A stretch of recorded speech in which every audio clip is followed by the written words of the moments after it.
wasiirka caafimaadka Somaliland Saleebaan Ciise Axmed Xagle Toosiye ayaa sheegay in doorashadii shalay deegaanka Saaxdheer madaxweynaha Khaatumo loogu doortay Professor Cali Khaliif Galeyd aanay wax macaan ah samayn doonin waxaana uu xusay in bulshada ku dhaqan deegaanada Sool iyo Buuhoodle ay uga digayaan in aanay aqbalin doorashadaasi.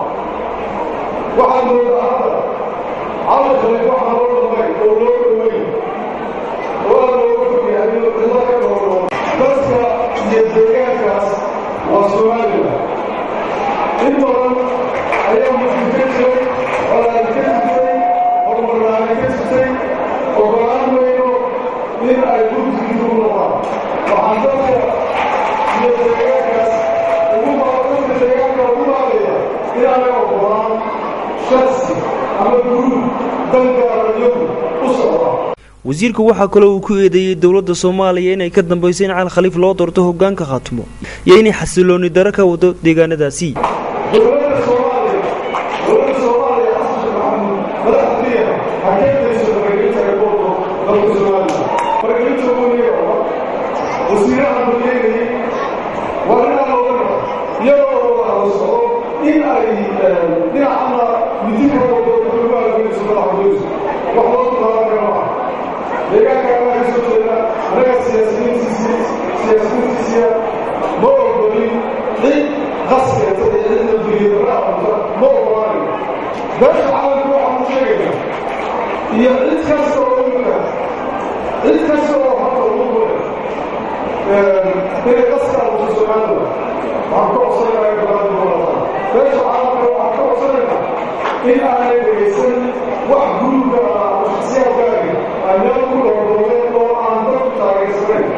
xukuumadda Somaliland ayaa hore uga digtay in maamul laga sameeyo deegaanada bariga gaar ahaan deegaankii shalay lagu doortay Professor Cali Khaliif Galeyd.